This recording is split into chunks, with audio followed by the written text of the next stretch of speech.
Hello everyone, welcome back to my channel Learn Physics Easily.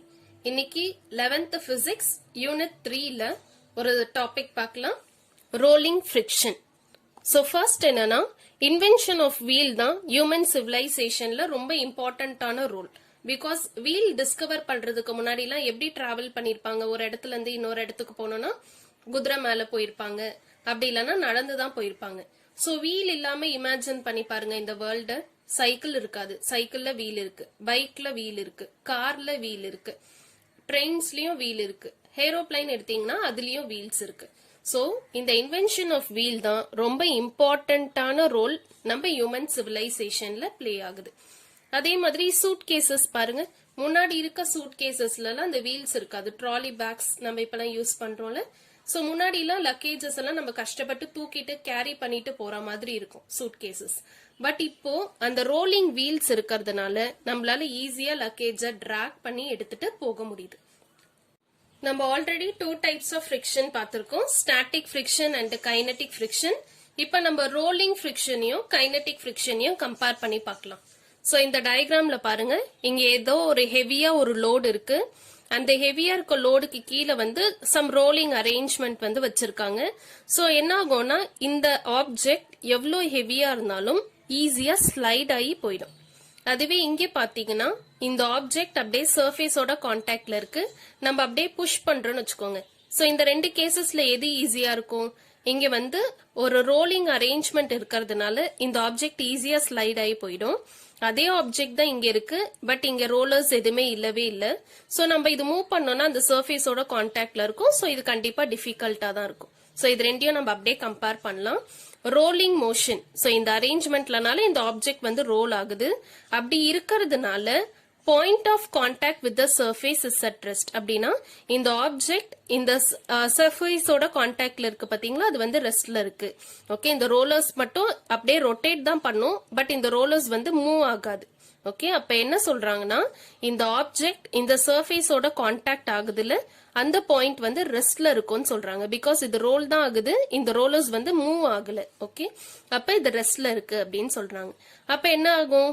there is no relative motion, right? Because கீழே இருக்கிறது move ஆகல, மேல இருக்க object மட்டும் தான் ஈஸியா அப்படியே ஸ்லைட் ஆகுது. அப்ப அந்த வீலுக்கும் இந்த சர்ஃபேஸுக்கும் நடுவுல எந்த ரிலேட்டிவ் மோஷனும் இல்ல. பிகாஸ் இது அப்படியே ரோல் ஆகுது, சர்ஃபேஸோட கான்டாக்ட்ல இருக்கு, பட் இது மூவ் ஆகல. So there is no relative motion between the wheel and the surface. அப்ப அந்த கேஸ்ல எப்படி இருக்கும்னா ஃபிரிக்ஷனல் ஃபோர்ஸ் வந்து ரொம்ப லெஸ்ஸா இருக்கும். இது ஜஸ்ட் நீங்க ஒரு டயரை இமேஜின் பண்ணி பாருங்க. ஒரு பெரிய டயர் இருக்கு. ஓகே, நீங்க காரோட டயரோ அப்படி இல்லைன்னா ஒரு லாரியோட டயரும் ஜஸ்ட் இமேஜின் பண்ணி பாருங்க. அந்த டயரை நம்ம தூக்குறதுக்கு ரொம்ப ரொம்ப கஷ்டமா இருக்கும். அதுவே நம்ம ஈஸியா ரோல் பண்ணி எடுத்துட்டு போயிடலாம்ல ஒரு இடத்துல இருந்து இன்னொரு இடத்துக்கு. சோ அதுதான் ரோலிங் ஃபிரிக்ஷன் வந்து ரொம்ப ஈஸியா இருக்கும். அதுவே நீங்க இந்த கேஸ்ல பாக்குறீங்க அப்படின்னா கைனடிக் ஃபிரிக்ஷன், அப்போ இந்த இதே சேம் டயக்ராம் தான் இங்க, பட் இந்த வீல் அரேஞ்ச்மெண்ட் ரோலிங் அரேஞ்ச்மெண்ட் எதுவுமே இல்ல. அப்படி பார்த்தோம்னா இந்த ஆப்ஜெக்ட நம்ம புஷ் ஆர் புல் பண்ணோம்னா there is some relative motion between this object and the surface. அப்ப இந்த மாதிரி இடத்துல அந்த ஆப்ஜெக்ட் கிளியரா சர்ஃபேஸோட கான்டாக்ட்ல இருக்கனால ஃபிரிக்ஷனல் ஃபோர்ஸ் வந்து லார்ஜரா இருக்கு.